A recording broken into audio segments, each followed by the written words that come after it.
everything I've gained is from failing. My business now, it's a huge business worth a huge amount of money, and it's a direct byproduct of failing at something.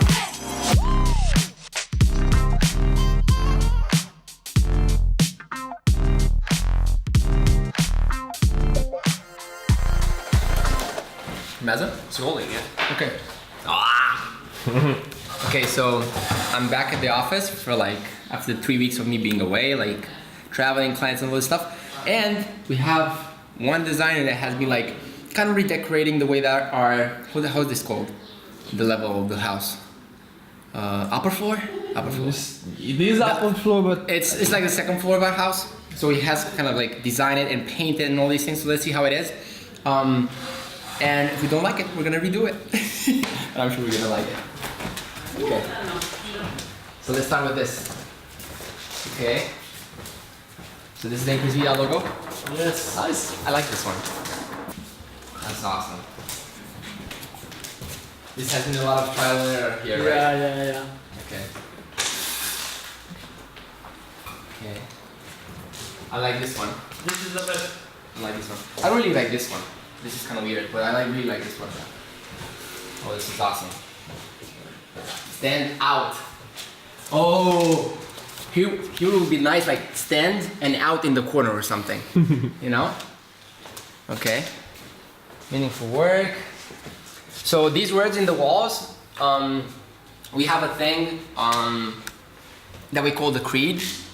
So the creed is basically words and values that we have as a company, and kind of the ones that we want to stick with and attract people and clients and business and just grow in that level. So these are kind of some things from our creed, meaningful work, positivity, driven for purpose and impact, momentum, create extraordinary work, stand out, cutting edge, learning, bold, question everything, simplify, I think that is. Interesting. So the whole purpose of this is kind of to kind of always remind you when you come in this room, okay, remind you what we stand for as a company. So I think that's pretty cool. And we have obviously some lazy bean bags. Can I sit on it? No. This seems pretty... Watch out. I should like this.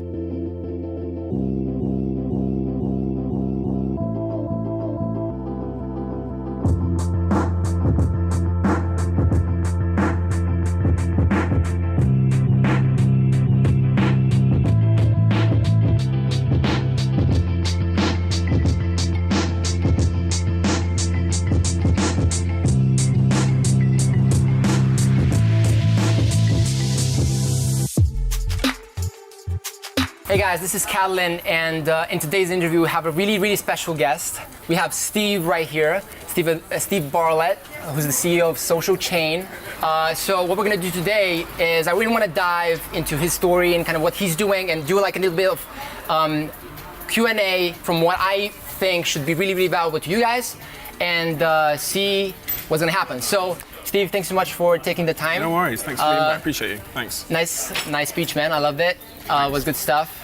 And I hope you love Romania, kind of the 2 hours you have in it. Yeah, I wish I'd got to see more of it, which is a shame. I don't like coming to places and not getting to see them properly, because I end up sort of ticking them off my to-do list without giving it a chance. So I'm sure I'll be back here soon. It's a beautiful country, man. Beautiful country. People just generally prefer to play it safe. And then your other question was, why do I think there's so much attention on social media? Because that's the truth, right? People are just shifting towards social. I think it makes life easier. I'm part of the on-demand generation that want everything on their time. On my time when I'm ready. And so when I think about I don't own a TV, but would I rather sit down at 7 p.m. to watch a show I want to watch, or would I rather watch it on the go, on a train or on a bus or something, in my hand when I'm ready? Would I rather listen to the radio, or would I rather listen to a podcast and Apple Music or Spotify? Better always wins, and social media is creating a world where things can be done better. Whether that's meeting someone on the other side of the world via Skype on your phone versus getting on a plane and traveling 24 hours to see them. So better always wins, and social media is making a bunch of things in life better. Right. So that's why it's winning, and so it should.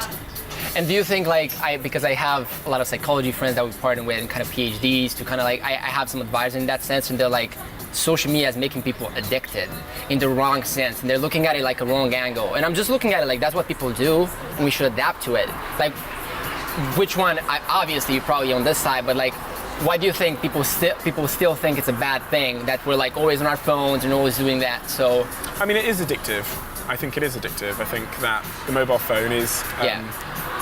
If it gives you some kind of chemical release in any way, then there's cause to say it's addictive. So if I pick up my phone now and the girl that I'm attracted to has messaged me, I get a little flush in my head and I get a little serotonin hit of like dopamine, and then the device becomes the syringe, and that's what's giving me that hit. And so, you know, if I go on my Instagram and there's 1,000 people that have all told me that my photo is good, I get something from that, and so I want to repeat that action and get that thing again. That's how addiction works. It's the same with drugs. So in many ways it is addictive. Whether it's bad is another question. So like, there are elements of social media that are bad, that, you know, when I'm saying bad, I mean have adverse effects on people.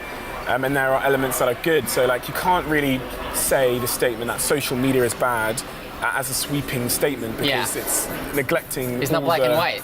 All the upsides. You know, I probably wouldn't have spoken to my dad this year had I not had WhatsApp. So I wouldn't have seen him. I've not seen him, so I would have spoken to him had I not had social media. So in many ways it's good in that regard, but then there are obvious downsides that come with this new digital world where everybody's in the room, and there's a lot of reinforcement through likes and follows and comments and things like that, which can have an impact on self-esteem and things like this. So, yeah.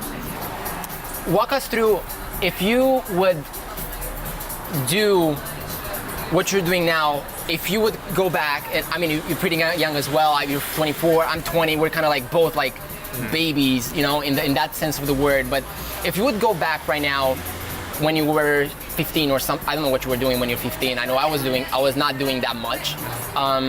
What would you do different, other than like lottery tickets and all those things, which are kind of like, you know, what would you kind of different in your approach to things and in your focus to what you would master? Like, okay, I would just go directly and get a mentor and focus on this. Or I would not have spent too much money or time partying. I'm saying this because there's a lot of people watching who are just 18, 19, 20, who don't believe they can do it, who obviously have a lot of like things they want to prove to their parents and all these things. Yeah. What do you think should be like a good advice for them, you know? I would just read more books. Simple as that. I feel like if you read 10 books on any particular topic, you can basically pass off as an expert in it. Right. Because you'll know, because everybody else hasn't read 10 books on those topics. So if you want to be an expert in UX, go read the top 10 books on UX. And if you can do that, you have created yourself a career. So, but that's not my reason for wanting to read more books. I think that I gain so much from reading books that. How much do you read? Like, as much as I can. So in my vlog at the moment, I'm trying to read a book a day, but I'm only reading book summaries. Tai Lopez strategy. Yeah, like I'm reading a summary of the book, but right now I'm reading a book on psychology. So I would read more, and I would also. Although I did this a lot, so it's hard to say what I would change. One of the things I'm glad I did is in dropping out, I became a practitioner. So instead of talking about it or like going to university and someone telling me about it, I threw myself into the real world of doing it, and I learned much more from doing than anybody ever telling me how it was done. Right. And you know, you learn. So there's two ways you can learn. The first one is, you know, from others.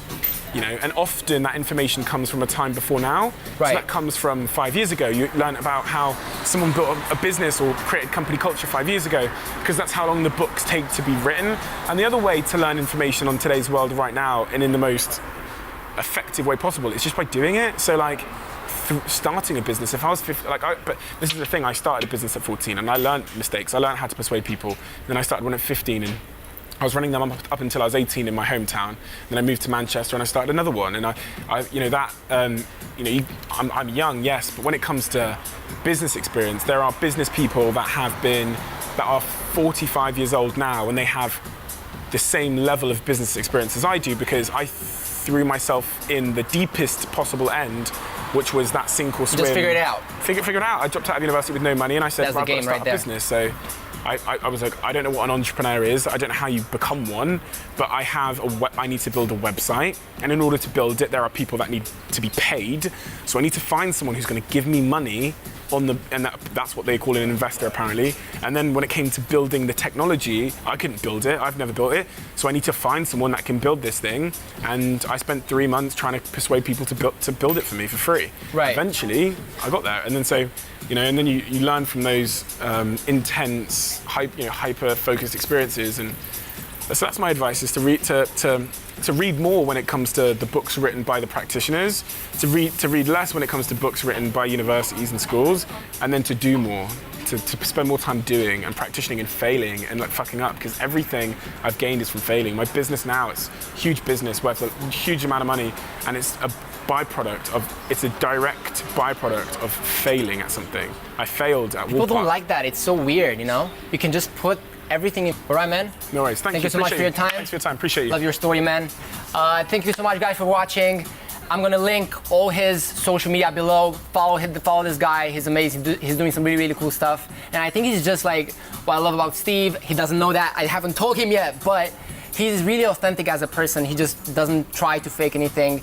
He's really authentic in his ways, and I think that's so beautiful to do as a business person and as a person in general. So thank you guys so much for watching. This has been a great show. Please go, guys, check it out and check the other interviews we've done, and subscribe to the channel. Good stuff. Love you, and talk to you soon. Bye-bye. Just came back from the conference. I had an interview. Can I walk here? I cannot walk here. You stay there. Stay there. It's fine. You're fine. You're fine. I had an interview with. Are you just gonna walk up on me? Okay. I had an interview with Steve Bartlett, which was a pretty cool guy. And what I wanted to do is I had some kind of like videos I shot back there, but then I realized my microphone was not on. So yeah, you can just see them right now. They're not. They have no audio whatsoever. But I said some really good things there, so trust me. The interview was really good. Steve is a pretty cool guy. I like his vibe. He's really authentic in his kind of like way of doing things. And his approach to marketing and to his agency is pretty cool. He's also pretty young. He's 24. I'm younger. I'm 20, but he's young still. So I love that. This is the first day I'm getting back to my team after 3 weeks of being away and traveling to clients and to all these things. Have had an amazing 3 weeks. I'm probably gonna share a couple of the stories that I've been through in the last 3 weeks, because there was some interesting things that happened. A lot of them because my alarms didn't sound and all things like that. So hope you're having a great day. We're gonna roll the interview now, at least a part of it, and then we're gonna have the video separately as well in a separate video. So hope you like it, and talk to you soon.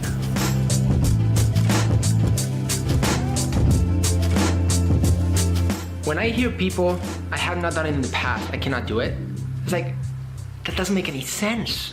Of course you haven't done it, but that doesn't stop you from doing it.